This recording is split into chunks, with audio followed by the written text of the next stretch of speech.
Alors bonjour, bonsoir, bienvenue à cette séance dévolue au projet éducatif au collégial et au cours de la formation générale. Alors j'aimerais vous signaler pour commencer que je ne suis pas seul, il y a également un présentateur qui est associé à l'événement. Il s'agit de M. Jonathan Fontaine qui est directeur adjoint aux études et dont vous entendrez la voix éventuellement vers la fin de la présentation. Alors, je me présente. Je suis Nicolae Popescu. Je suis professeur au département des lettres à Brébeuf et également, depuis un certain nombre d'années, on aura la charité de ne pas les dénombrer, responsable du regroupement de la formation générale. La formation générale est un segment essentiel du curriculum à Brébeuf. Numériquement, ça représente 40% des cours qui sont suivis par tout élève, peu importe le programme.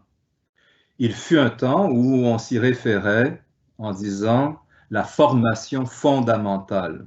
Et le mot est intéressant parce qu'il désigne précisément les fondements sur lesquels, par la suite, peut s'ériger l'ensemble et la variété des savoirs. La présentation se fera en deux temps. En un premier temps, je veux vous parler du projet éducatif et en un deuxième temps, je vous présenterai les disciplines de la formation générale et détaillerai très rapidement en quoi consiste la séquence dans chacune de ces disciplines. Commençons donc avec le projet éducatif. C'est un texte qui a été adopté il y a une dizaine d'années, qui fait quand même 40 pages et dont le résumé lui-même fait 2 pleines pages. Je vous rassure, je n'ai aucunement l'intention de vous résumer le résumé. Ce que je veux plutôt faire, c'est peut-être de vous raconter une histoire. Et l'histoire, elle commence comme ceci. Le Collège Brébeuf est un collège d'inspiration, de fondation jésuite. Lorsqu'on pense aux jésuites, à la Compagnie de Jésus, la Société de Jésus, comme on l'appelle également, à quoi pense-t-on? La première chose qui nous vient en tête, c'est la notion d'éducation. On fait foi, même en 2020, une série d'universités, de collèges, de colleges, de high schools, de lycéos, de lycées également, répartis partout sur la Terre, en Extrême-Orient, en Europe, en Amérique du Nord, en Amérique du Sud. La mission éducative que s'est donnée cette communauté à travers les siècles. C'est la première chose à laquelle on pense. La deuxième chose à laquelle on pense, c'est la notion de recherche, puisque les jésuites ont produit un nombre assez impressionnant de savants, dans tous les domaines d'ailleurs du savoir. Donnons quelques exemples. Pensons déjà pour commencer à quelqu'un comme Matteo Ricci, navigateur, mathématicien, astronome, découvreur, linguiste également. On peut penser à quelqu'un comme Athanase Kircher, un véritable polymathe, si vous me permettez l'emprunt à l'anglais. L'homme dont on a dit que c'est le dernier être humain à pouvoir dire « j'ai lu tous les livres qui étaient disponibles ». D'accord? Ce n'est pas notre cas. Et heureusement, ça veut tout simplement dire que demain matin, il y a un nouveau livre qu'on peut bien se permettre de lire. Pensons également à quelqu'un dans le siècle passé, Pierre Teilhard de Chardin, géologue, paléontologue, philosophe. On peut ajouter au XXe siècle également des noms aussi célèbres que Henri de Lubac, Hans von Balthasar, Karl Rahner, de grands philosophes et également de grands théologiens. Il y a un troisième élément également auquel on peut penser, mais j'y reviendrai plus tard. La question qui se pose maintenant, c'est quel est le lien entre ces mots-clés, celui d'éducation, celui de recherche et le collège Brébeuf? Prenons le tout premier, le mot d'éducation. Eh bien, ce que nous devons à l'esprit jésuite, à nos racines donc, c'est la recherche de l'excellence. L'excellence qui informe chacun de nos gestes. Qu'est-ce qu'on veut dire par excellence? C'est un mot que tout le monde utilise, mais ça a une signification très particulière dans cette tradition qui est la tradition brébevienne. C'est la recherche de ce qui est meilleur. C'est-à-dire, chaque journée qui passe, que ce soit le corps administratif, le corps professoral, le corps des employés, le corps des étudiants et des étudiantes, on doit apporter ce qu'on a de meilleur en soi. C'est non seulement ce qui doit être visé, c'est ce qui est souhaitable. Deuxième chose, c'est l'apprentissage de l'autonomie. Devenir autonome, penser par soi-même. Ce qui demande donc une implication active de la part de l'élève. Elle est le véritable artisan de sa réussite.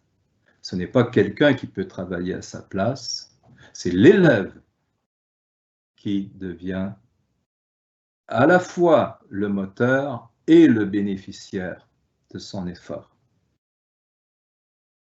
Troisième caractéristique, c'est celle de la confrontation directe à l'expérience.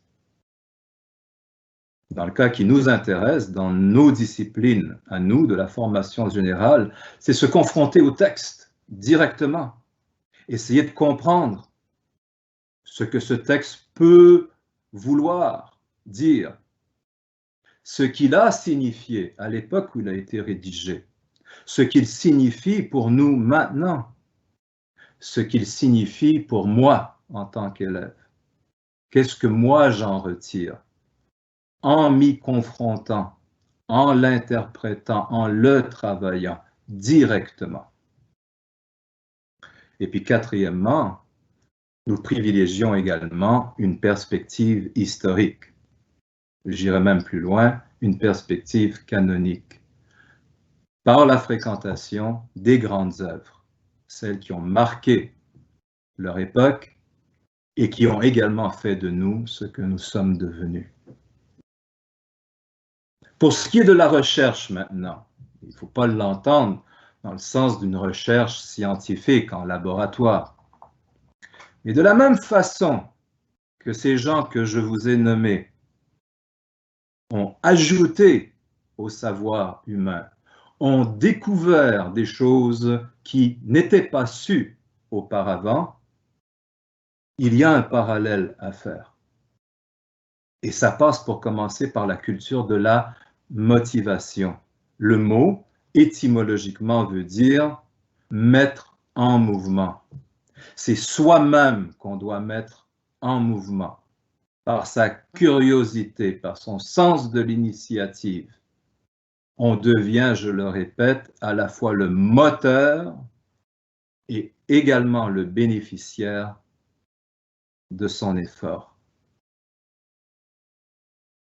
Il s'agit également de mettre en œuvre le fameux dépassement de soi, le magis, comme on dit en latin, le plus, en faire davantage demain que j'en ai fait aujourd'hui, découvrir demain ce que je n'ai pas découvert aujourd'hui.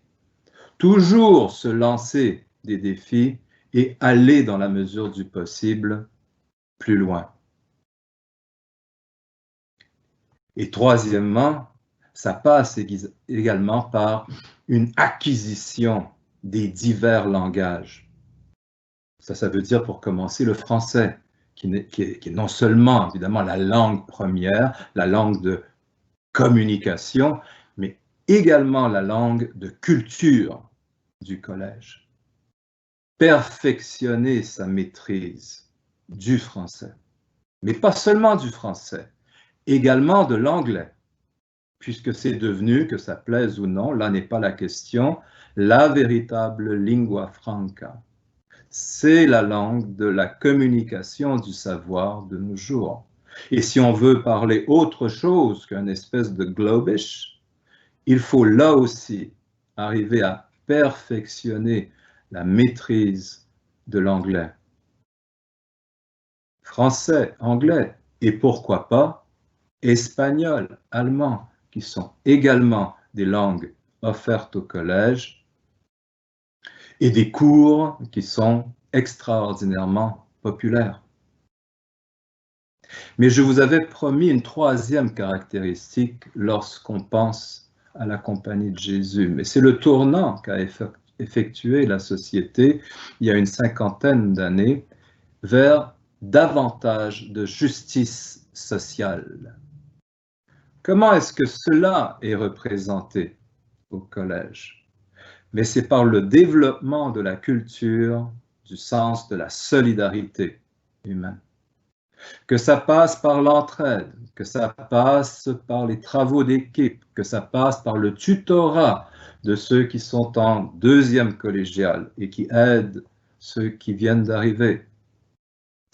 Il s'agit de développer cette notion fondamentale, cette valeur fondamentale qui est celle de la solidarité. Pourquoi? Parce que ça s'inscrit dans une recherche de l'universel. En l'autre, je vois quelqu'un qui est pareil à moi, avec laquelle personne je puis sympathiser. Les différences ne sont pas seulement que des différences, mais des choses qui véritablement nous unissent. Il y a d'ailleurs un programme à Brébeuf qui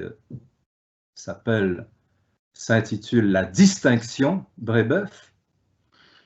Vous en entendrez parler dans un autre canal, c'est-à-dire les services aux étudiants, mais je veux tout simplement retenir une caractéristique de cette distinction Brébeuf, c'est-à-dire le service à autrui.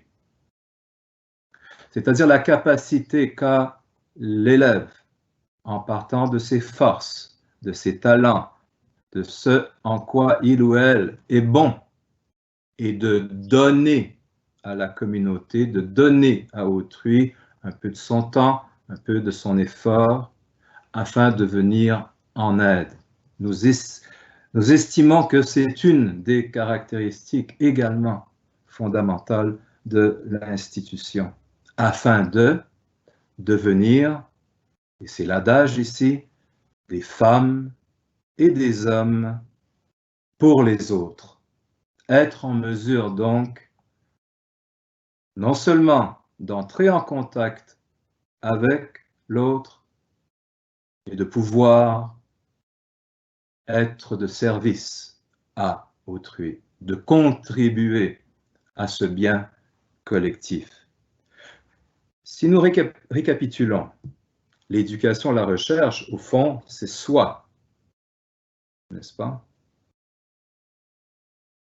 Et ce qui est regroupé sous justice sociale, eh bien ça, au fond, c'est l'ouverture vers les autres.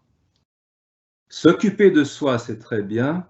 S'occuper des autres, ce n'est pas mieux, c'est aussi bien. Et ensemble, eh bien, ça participe au développement intégral de la personne qui est précisément visée à Brébeuf. Pourquoi? Parce que le but ultime, c'est de permettre une capacité de transmission des savoirs et des valeurs vers les autres.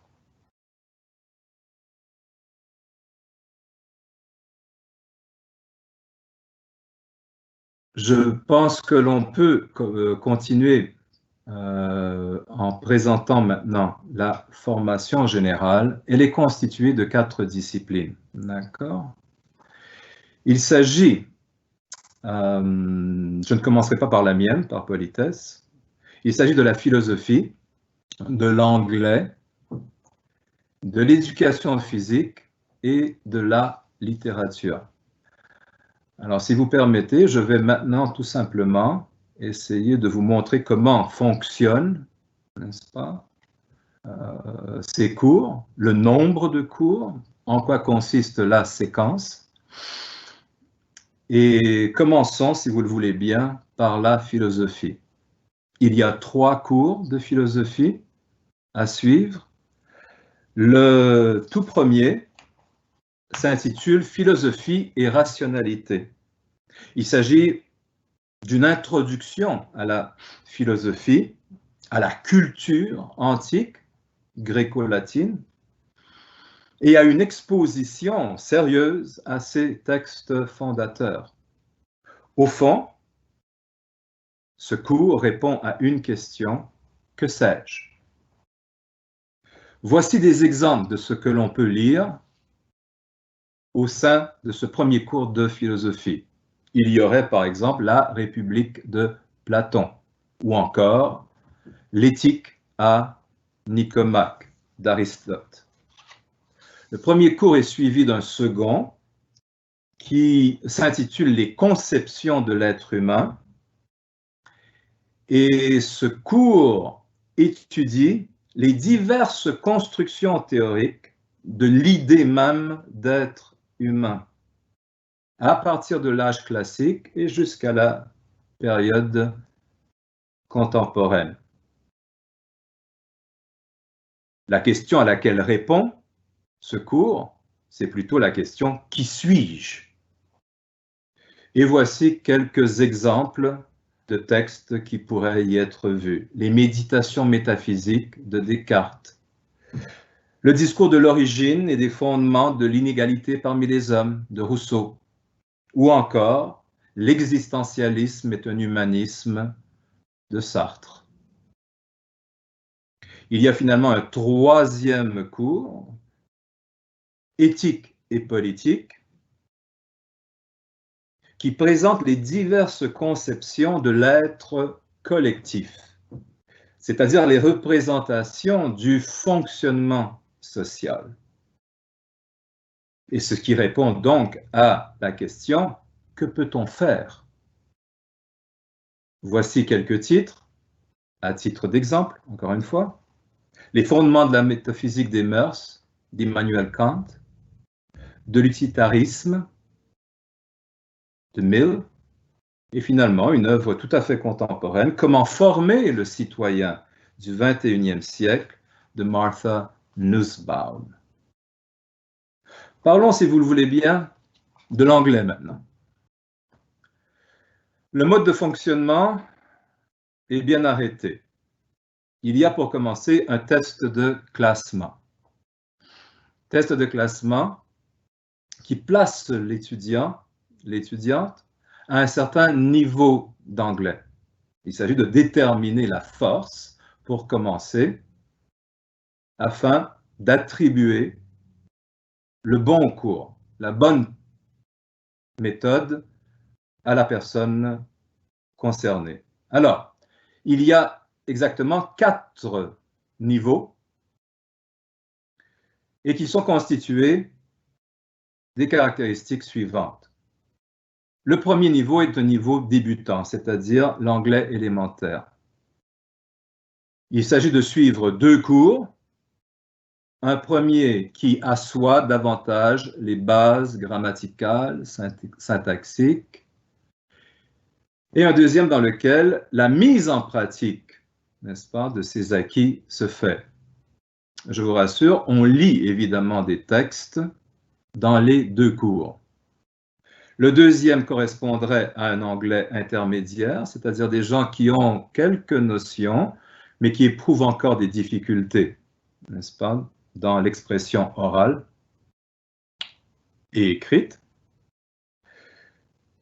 Anglais avancé, qui constitue le troisième niveau, pour des gens qui s'expriment déjà plutôt bien en anglais, mais qui éprouveraient certaines difficultés de façon écrite. Et finalement, le quatrième niveau, anglais pour bilingue, l'appellation est très claire. Il s'agit donc d'un cours de littérature, exactement comme si on se trouvait dans une institution anglophone, et dans lesquels on fait de l'analyse textuelle, donc de façon tout à fait habituelle. Et donc, la séquence des deux cours satisfait la demande de prendre et de réussir un cours en anglais. Parlons maintenant, si vous voulez bien, de l'éducation physique. Il y a 3 cours d'éducation physique. Il y a 3 grands regroupements et vous allez comprendre pourquoi je parle de regroupement. Parce qu'il y a en fait une certaine... il y a un choix qui peut être fait en éducation physique. Le premier cours d'éducation physique s'intitule « Activité physique et santé ». Et le mot clé, c'est bien sûr le mot de santé. Pourquoi? Parce qu'on y retrouve une évaluation de la condition physique et la mise en lumière des liens qu'entretient l'éducation physique et la santé, entendu de façon très large. Les cours d'éducation physique se donnent selon 3 modes. Cours réguliers, cours semi-intensifs et cours intensifs. Cette variété est permise essentiellement pour accommoder l'horaire et les préférences de l'élève. Si vous préférez avoir un cours hebdomadaire, c'est le cours régulier qui vous convient. Si vous préférez avoir des cours rapprochés, mais avec une certaine périodicité, ce sont les cours semi-intensifs. Et si vous préférez les avoir tous regroupés en une période limitée de temps, après laquelle période le cours est terminé, c'est plutôt le cours intensif qui s'adresse à vous. Pour ce qui est donc du premier groupe, activité physique et santé, les cours réguliers, par exemple, c'est des activités de mise en forme ou de l'escalade. Et sous forme semi-intensive, vous avez le plein air urbain. Le deuxième cours à être offert s'intitule Activité physique et efficacité. On y retrouve une prise en charge du processus d'amélioration qui a déjà été défini dans le premier cours. Et il s'agit à partir de là d'atteindre certains objectifs personnels qu'on s'est fixés soi-même. Quelques exemples. En cours régulier, il y a le badminton, le hockey, le volleyball. En cours semi-intensif, le tennis.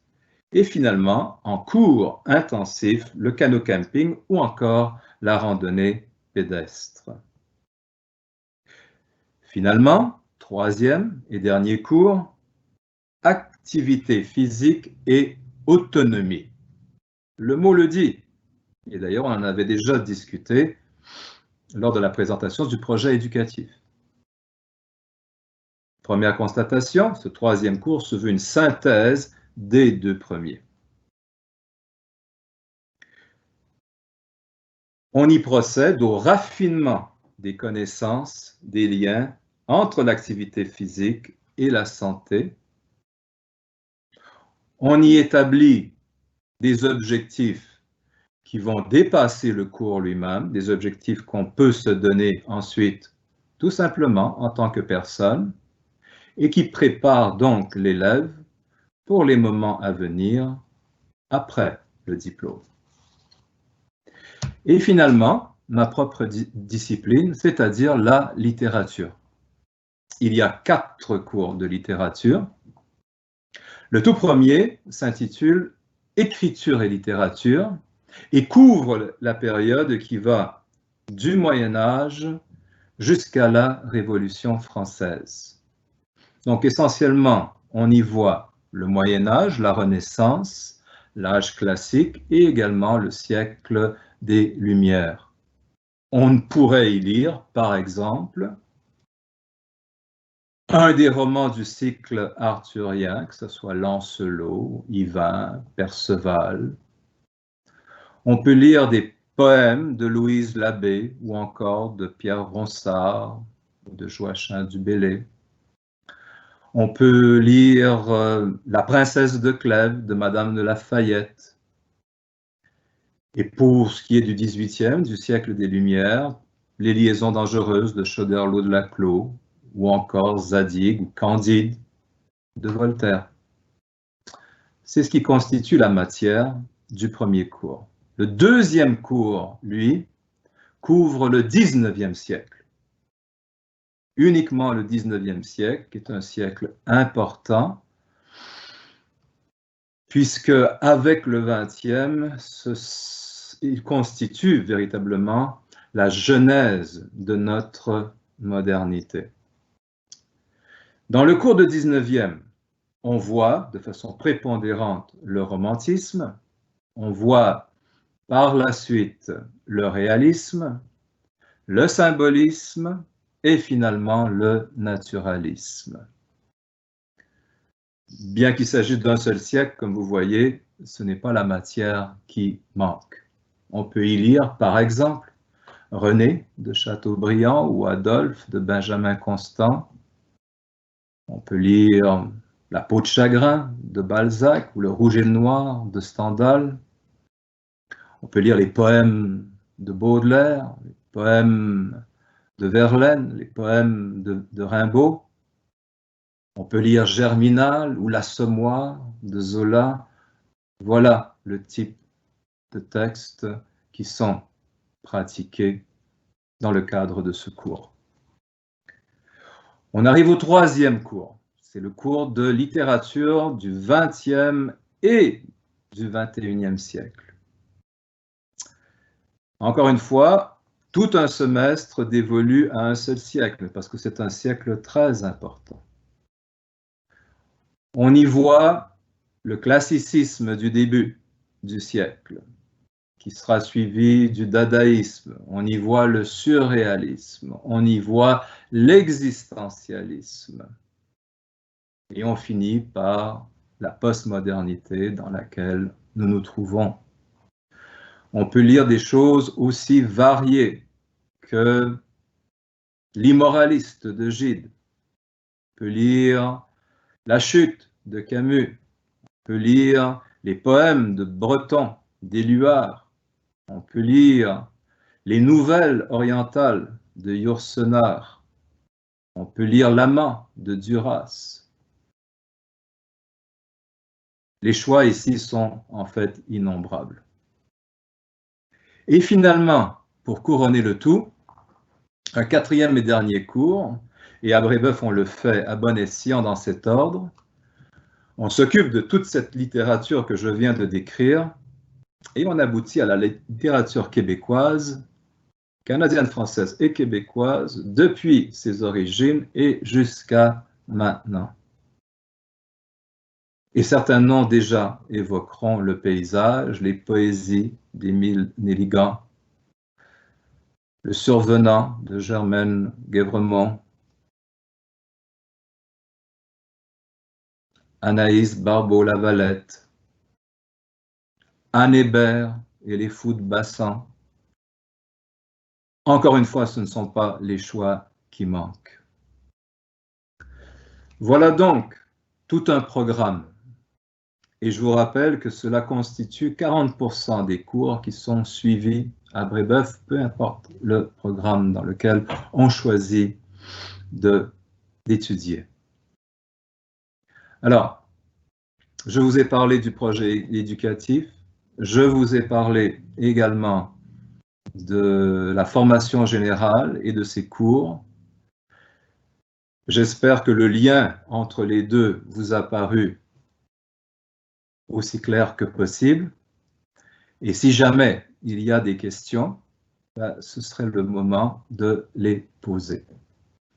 Il y a une question Oui, qui fait référence au début de la présentation. oui. Donc, c'était qui était l'homme qui a lu tous les livres? Athanase Kircher. C'est la réputation qu'il avait d'avoir lu absolument tous les livres disponibles à cette époque-là. Et nous parlons en fait du début du XVIIe siècle. Évidemment, ce n'est plus notre privilège au nombre de livres qui se publient. Oui, et il faudrait lire tout le contenu d'Internet. Et sans compter l'Internet. Prochaine question. C'est une question concernant le niveau d'anglais. Donc, Oui. Si on est déjà dans un niveau d'anglais plus bas, par exemple le niveau 3, est-ce que c'est possible d'aller d'un niveau 3 vers un niveau 4? Donc, probablement entre le cours 1 et le cours 2. Tout à fait. Et l'autre question qui est dans la même question, donc une question en deux volets. Le niveau d'anglais, est-ce qu'il influe sur la capacité d'aller dans une université comme McGill? En principe, non, à moins d'avoir un test, parce que vous le savez, c'est un fait bien connu, ou sinon, on va le révéler, ce n'est pas un secret. On peut remettre ses travaux à McGill en français, c'est un droit acquis. Donc, on peut bien sûr suivre les cours, généralement ils sont en anglais, mais la production des travaux eux-mêmes ou des réponses à l'examen peuvent se faire en français. Donc, le niveau d'anglais acquis devrait être maximal pour être tout simplement dans la logique de ce que nous avons dit plus tôt. Mais ce n'est pas le niveau d'anglais qui détermine de l'admission à McGill. Et en plus, on a le droit, une fois là-bas, de remettre les travaux en français. Ce que généralement, d'ailleurs,